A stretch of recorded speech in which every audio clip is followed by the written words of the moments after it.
بسم اللہ الرحمن الرحیم۔ لیکچر نمبر 2، مسلمانوں کی آمد کے وقت بر صغیر کی تعلیمی حالت۔ آج ہم اس لیکچر میں دیکھیں گے کہ مسلمانوں کی آمد کے وقت بر صغیر کے تعلیمی حالات کیا تھے اور بر صغیر میں نظام تعلیم کے کیا نمایاں پہلو تھے۔ مسلمانوں کی آمد کے وقت یہ خطہ جہالت اور تاریکی میں ڈوبا ہوا تھا۔ آریاؤں کی آمد کے بعد یہاں کا معاشرہ معزز اور بہت ساری ذات پات کے نظام میں تقسیم تھا۔ تعلیم و تعلم یعنی سیکھنے اور سکھانے کے عمل پر صرف برہمن کی اجارہ داری تھی اور وہی لوگ تعلیم حاصل کر سکتے تھے، حتیٰ کہ کھشتری اور ویش بھی تعلیم و تدریس کے شعبوں میں بہت زیادہ آگے نہ تھے اور وہ برہمنوں کے ساتھ شرکت نہیں کر سکتے تھے۔ شودر طبقہ جو کہ پیدائشی طور پر کم تر سمجھا جاتا تھا، ان کا کام دوسرے طبقوں کی خدمت کرنا تھا۔ تعلیم کے دروازے ان پر بند تھے۔ اسلامی تعلیمات میں عدل و انصاف اور انسانی مساوات کو بنیادی حیثیت حاصل ہے، لیکن بر صغیر کے اندر یہ معاشرہ ذات پات کے نظام میں تقسیم تھا اور خاص کر کے شودر طبقے کے ساتھ انسانی لحاظ پر کوئی عدل و انصاف نہیں تھا۔ لیکن مسلمان جہاں بھی پہنچے، انہوں نے مقامی آبادی کی اکثریت کو علم کی روشنی سے نوازا اور یوں اکثریت مسلمانوں کی علم دوستی اور ان کی اعلیٰ معاشرتی اقدار کے نتیجے میں دائرہ اسلام میں داخل ہوئی۔ یہاں کا ہندو معاشرہ بھی مسلمانوں کی ان اعلیٰ روایات سے متاثر ہوا اور ان میں عمومی تعلیم کا تصور فروغ پایا۔ یوں مسلمان بر صغیر کے جس حصے میں بھی گئے، وہاں پر علم اور عدل و انصاف کی مثالیں قائم کرتے گئے، جس سے علم کی روشنی بڑھتی گئی اور جہالت کا خاتمہ ہوا۔ بر صغیر کے مسلمان حکمران، علماء اور امراء حتیٰ کہ عوام بھی اسلام کے ہمگیر تصور تعلیم سے مکمل طور پر آگاہ تھے۔ مسلمان حکمران عموماً خود بڑے عالم اور فاضل تھے۔ علاء الدین خلجی اور اکبر جیسے حکمران جو خود عالم نہ تھے، وہ بھی تعلیم کے فروغ میں بہت فراخ دل ثابت ہوئے۔ انہوں نے بھی تعلیم کی اشاعت کے لیے مسجدیں اور مدارس تعمیر کرائے، اساتذہ اور طلباء کے لیے وظائف مقرر کیے گئے اور ممکن حد تک تعلیمی سہولتیں مہیا کی گئی، جس سے بر صغیر میں تعلیم عام ہوئی۔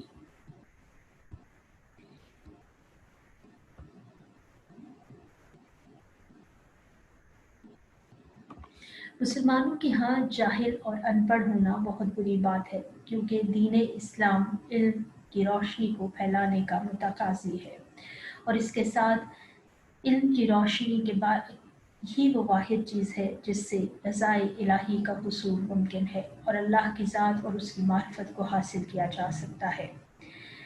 بڑی بڑی بستیوں اور قصبوں میں تعلیم کے فروغ کے لیے کئی مدارس قائم ہوئے، جہاں دینی علوم یعنی قرآن مجید، حدیث اور فقہ کے علاوہ شاعری، صرف و نحو اور تاریخ و جغرافیہ کی تعلیم بھی دی جاتی تھی۔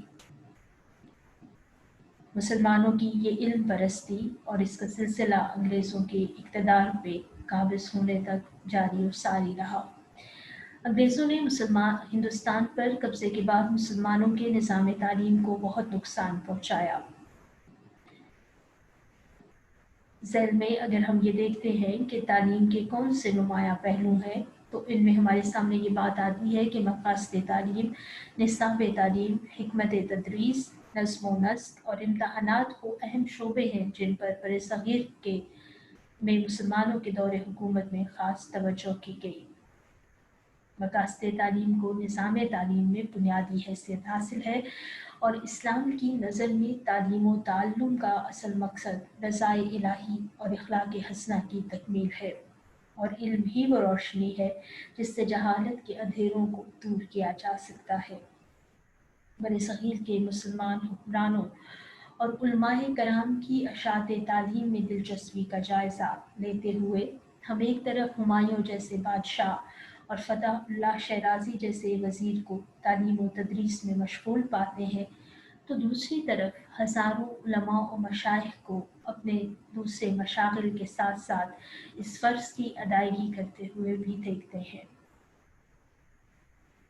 لوگوں کے نزدیک تعلیم کے مندرجہ ذیل مقاصد تھے: نمبر 1، رضائے الہی کا حصول۔ اللہ کی رضا مسلمان کی زندگی کا اہم مقصد ہے۔ رسول اللہ صلی اللہ علیہ وآلہ وسلم کا ارشاد ہے کہ جس نے اس علم جس سے اللہ کی خوشنودی حاصل کی جا سکتی ہے اس لیے حاصل کیا کہ اس سے اپنی کوئی دنیوی غرض حاصل کرے، تو قیامت کے دن وہ جنت کی خوشبو نہیں پائے گا۔ یعنی اگر صرف دنیا کی غرض سے آپ علم حاصل کرتے ہیں تو بہت زیادہ اس میں چانسز ہیں کہ آپ رضائے الہی کے اس مقام تک نہیں جا سکیں گے جہاں پہ اللہ کی خوشنودی حاصل ہوتی ہے۔ برصغیر پاک و ہند میں ان لوگوں کے علاوہ جنہوں نے تعلیم کو بطور پیشہ اختیار کیا، بے شمار ایسے لوگ تھے جن کی معاشی مشغولیتیں اور تھیں، لیکن وہ اس حدیث کے مطابق انہوں نے کچھ نہ کچھ رضائے سیکھا جو کہ محض رضائے الہی کے لیے تھا، اور پھر اس کو دوسروں کو تک بھی پہنچایا۔ یہی وجہ تھی کہ برصغیر کے علاوہ دوسرے اسلامی ممالک میں بھی مسجدوں اور خانقاہوں کے علاوہ لوگوں نے گھروں پر بھی بغیر کسی دنیا کے لالچ اور معاوضے کے مدارس قائم کیے۔ اہل علم کے علاوہ ہندوستان کے حکمران طبقے نے بھی یہی مقاصد سامنے رکھے اور یوں تعلیم کے عمل کو جاری و ساری رکھا اور اس کو فروغ دیا۔ اسلامی مقاصد تعلیم میں تعمیر سیرت کو بنیادی اہمیت حاصل ہے۔ قرآن حکیم نے خدائی انعامات کی خوشخبری ان لوگوں کو دی ہے جو ایمان لانے کے ساتھ ساتھ نیک کام بھی کرتے ہیں۔ اسلام نے تربیت اخلاق کو تعلیم کا جزو لازم قرار دیا ہے۔ تربیت اخلاق کے علاوہ تعلیم کا تصور اسلام سے دور ہے۔ برصغیر پاک و ہند میں بھی علماء و صوفیاء نے تعلیم کے ذریعے ہی اپنے طلباء کی سیرت و کردار کی تعمیر کی۔ وہ خود بھی اچھے کردار کا عملی نمونہ تھے اور ان کے طالب علم بھی اعلیٰ اخلاق کی روایات لے کر میدان عمل میں نکلتے تھے۔ اسلامی نظام تعلیم فرد کی شخصیت کی تعمیر کو بنیادی حیثیت دیتا ہے، اور کوئی بھی صالح معاشرہ اس وقت تک قائم نہیں ہو سکتا جب تک انسان کی شخصیت کی تعمیر میں تربیت کو بنیادی حیثیت حاصل نہ ہو۔ تعلیم کسی ایک انسانی پہلو کی نشو و نما کا عمل نہیں ہے، بلکہ اس کے ذریعے انسانی زندگی کے تمام پہلوؤں کی متوازن نشو و نما کا کام لیا جاتا ہے۔ برصغیر پاک و ہند کے مسلمانوں نے اپنے مدارس میں جو تعلیمی نظام رائج کیا تھا، اس میں طلباء کی ہمہ پہلو نشو و نما کا خیال رکھا گیا کہ نہ صرف ان کی ذہنی، جسمانی، بلکہ معاشرتی، اخلاقی اور سماجی اور حتیٰ کہ سیاسی تربیت بھی ضروری تھی۔ مسلمانوں کے سامنے تعلیم کا تصور بہت وسیع ہے۔ گو دینی تعلیم کو مرکزی حیثیت حاصل تھی، لیکن تجارت اور فنون سپاہگری کے ادارے بھی قائم تھے۔ تعلیم کی وسعت اور ہمہ گیری کا یہ عالم تھا کہ مدارس میں ایک طرف قرآن و حدیث، فقہ، منطق اور کلام کی تعلیم دی جاتی تھی، تو دوسری طرف تاریخ، جغرافیہ، طبیات اور علم ہندسہ کی تعلیم کا انتظام تھا۔ اسلامی نظام تعلیم میں اس بات کو اہمیت حاصل رہی ہے کہ طلباء فارغ التحصیل ہونے کے بعد اپنی روزی بھی کما سکیں، اور اگر ہم تعلیم کی بنیادوں پہ بات کرتے ہیں تو معاشی بنیاد تعلیم کی ایک بہت بڑی بنیاد ہے۔ برصغیر کے نظام تعلیم میں ایسے علوم و فنون بھی شامل تھے جو طالب علم کی خود کفالت کے ضامن سمجھے جاتے تھے، مثلا خطاطی، کتابت، جلد سازی وغیرہ۔ برصغیر میں ایسے مدارس کا ذکر ملتا ہے جن میں فنی تعلیم کا انتظام تھا۔ اسلامی نقطۂ نظر سے انسان اللہ تعالیٰ کا بندہ ہے، اور اللہ تعالیٰ نے انسان کو دنیا میں اپنا خلیفہ ہونے کا شرف بخشا ہے۔ इसी लिए मुसलमान की ज़िंदगी का मकसद अल्लाह ताला की हाकमियत का क़याम है। तालीम इंसान को इस मकसद की अदायगी के लिए तैयार करती है। तालीम का एक मकसद इंसान को इस काबिल बनाना है कि वो फितरत की कुव्वतों और पोशीदा ज़राए को इंसानियत की भलाई के लिए इस्तेमाल करे। जब हम बरसग़ीर में निसाब तालीम की बात करते हैं तो कुरान हकीम को इस्लामी मदारिस के निसाब में मरकज़ी हैसियत हासिल रही। इसके अलावा तफसीर दीन, हदीस, फ़िक़्ह वग़ैरह भी इस्लामी निज़ाम तालीम का हिस्सा थे, जबकि दीगर उलूम हिसाब किताब, तिब, इल्मुल नजूम और ज़राअत वग़ैरह की तहसील इख्तियारी मज़ामीन की सी थी। तलबा को अपनी दिलचस्पी के मुताबिक मज़ामीन के इंतखाब की आज़ादी थी, जबकि कुरान हकीम की तालीम मरकज़ी हैसियत रखती थी। कई उलूम कुरान पाक की तफ़हीम के लिए निसाब में शामिल रहे। कुरान पाक ने सीर फ़िल अर्द और मुशाहिदा कायनात की बार बार ताकीद की है। मुशाहिदा कायनात से मुराद ये है कि जो कायनात में अल्लाह ताला की बनाई हुई चीज़ें हैं और जो मज़ाहिर फ़ितरत हैं उनको सासी उलूम की बुनियाद पर परखा जाए, और इस तरह ये निसाब का हिस्सा बना। कुरान पाक पर एतराज़ात के जवाबात देने के लिए फ़लसफ़ियाना उलूम, ख़ास तौर पर इल्मुल कलाम वजूद में आया। इस्लाम में मार्फत नफ्स की बार बार ताकीद की गई है। नफ्स की मार्फत के तकाज़े ने इल्मी नफ्सियात की शक्ल इख्तियार की। कुरान पाक को समझने के लिए अरबी ज़ुबान व अदब को तरक्की हासिल हुई। बरसग़ीर के निसाब में भी वक्त के साथ साथ तब्दीलियाँ होती रहीं। इसका जायज़ा मुख्तलिफ़ अदवार के हवाले से लिया जा सकता है। इब्तदाई दौर में निसाब में मामूली पढ़ना लिखना और इब्तदाई हिसाब सिखाया जाता था। इसके अलावा मज़हब इस्लाम के वो इब्तदाई उसूल भी बताए और याद कराए जाते थे जो ज़रूरी हैं। इस दौर में मुसलमान अवाम की ज़ुबान आम तौर पर फ़ारसी थी, इसलिए मकातिब में फ़ारसी ही ज़रियाए तालीम था। इब्तदाई तालीम के निसाब का लाज़मी जुज़्व कलाम अल्लाह था और इसके अलावा फ़ारसी की किताबें, गुलिस्तान और बुस्तान वग़ैरह भी निसाब में शामिल की गई। सानवी सतह के निसाब में ज़ुबान व अदब की तालीम के साथ साथ ज़िंदगी की ज़रूरियात से मुताल्लिक़ मज़ामीन, दफ्तरी और कानूनी अमूर की तालीम भी निसाब में शामिल थी। निसाब में अदब व इंशा, हिसाब किताब, तारीख़, अखलाकियात, फ़िक़्ह और खुशनवीसी की तालीम दी जाती थी।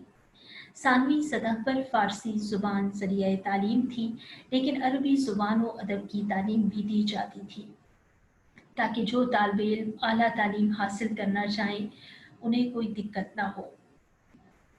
सानवी दर्जे की तालीम के बाद तालिब इल्म सरकारी मुलाजमत के अहल थे। आला तालीम के निसाब में अरबी ज़ुबान व अदब, तफसीर, हदीस व फ़िक़्ह, उसूल फ़िक़्ह, मंतक, फ़लसफ़ा, इल्मुल कलाम, तसव्वुफ़ और इल्म हय्यत वग़ैरह की तालीम दी जाती थी। आला सतह पर अरबी ज़ुबान ज़रिया तालीम थी और आला तालीम के बाद तलबा अपनी काबिलियत के मुताबिक कोई न कोई पेशा इख्तियार करते थे। बरसग़ीर में सलातीन दहली के ज़माने से लेकर औरंगज़ेब आलमगीर तक के ज़माने को 3 अदवार में मुनक़सिम किया गया। पहला दौर मुसलमानों के तालीमी निज़ाम के आगाज़ से लेकर अहद अकबरी से कबल तक के अरसे पर मुहित है। इस दौर में अरबी ज़ुबान व अदब, तफसीर, हदीस, फ़िक़्ह, मंतक, कलाम और तसव्वुफ़ शामिल निसाब थे। ये दौर कोई 200 साल के अरसे पर मुहित रहा। दूसरा दौर अहद अकबरी से दरसे निज़ामी तक के आगाज़ का दौर है। पहले दौर में सिकंदर लोदी के ज़माने में फ़लसफ़ा और मंतक की तरफ रुझान था।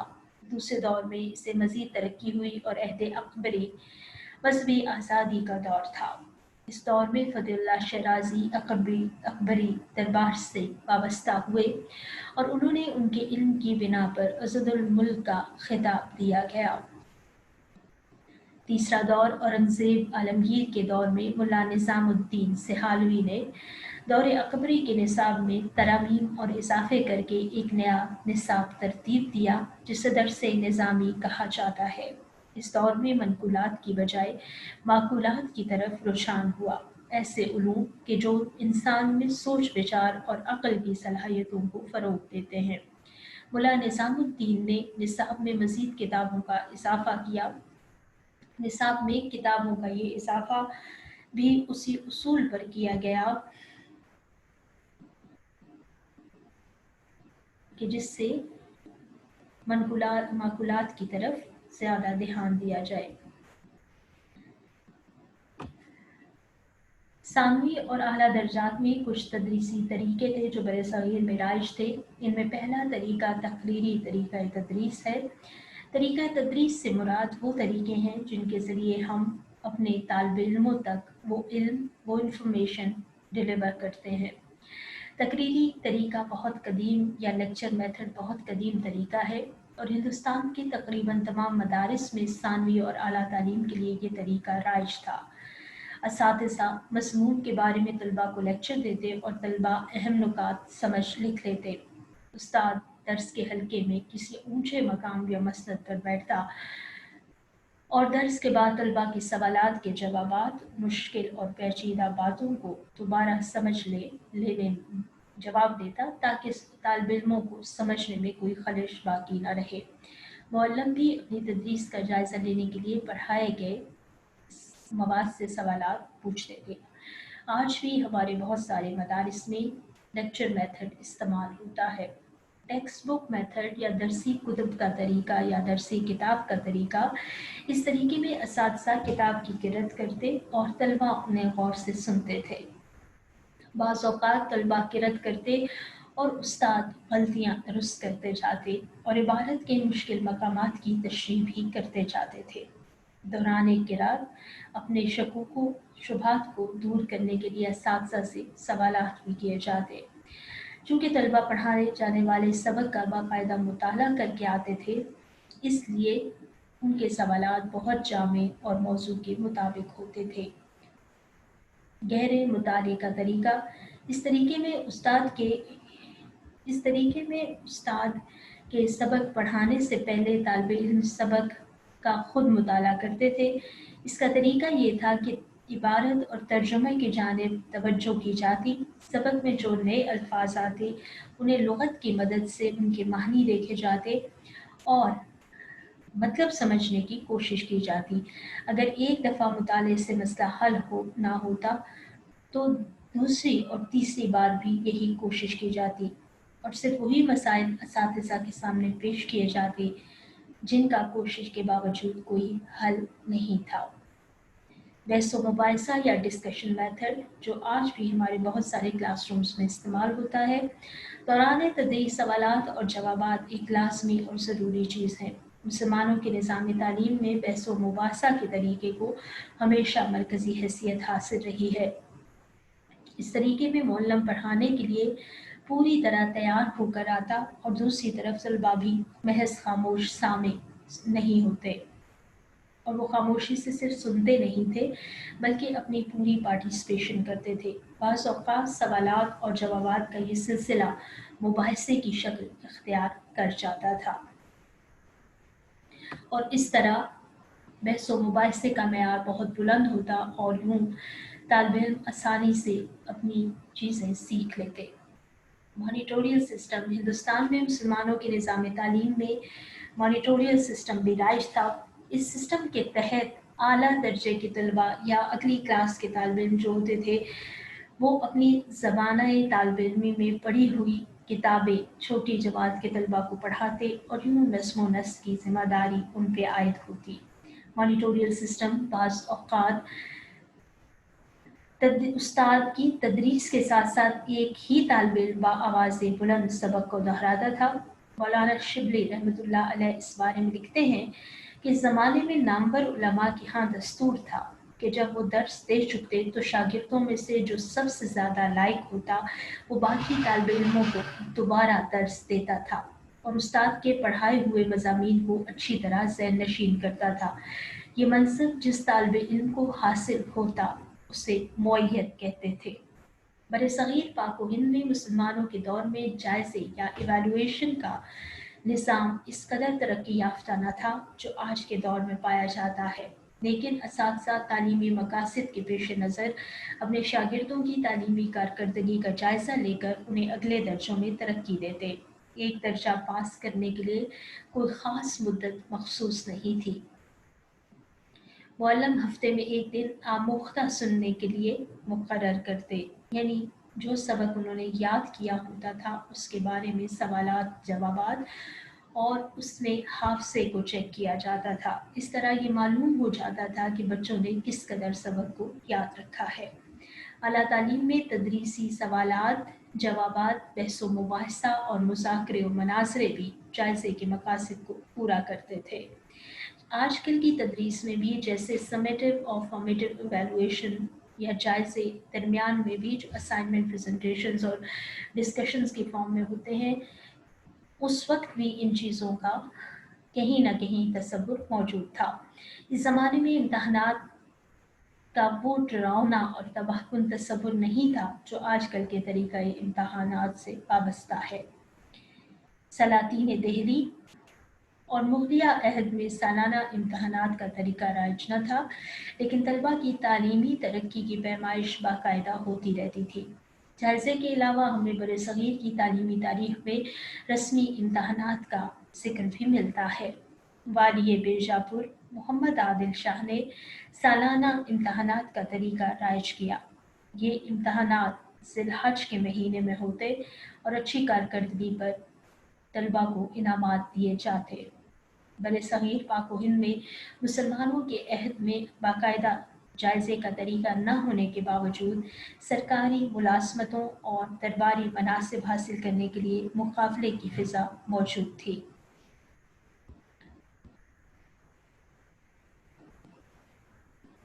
ये कुछ पिक्चर्स हैं कि मुख्तलिफ़ फ़नून जो थे वो सिखाए जाते थे बरसग़ीर के निज़ाम में, तालीम में, और उलमा जो हैं वो बहुत सारी चीज़ों पे बहस व मुबाहिसा करते थे और बहुत सारी चीज़ों का हल निकालने की कोशिश करते थे। शुक्रिया।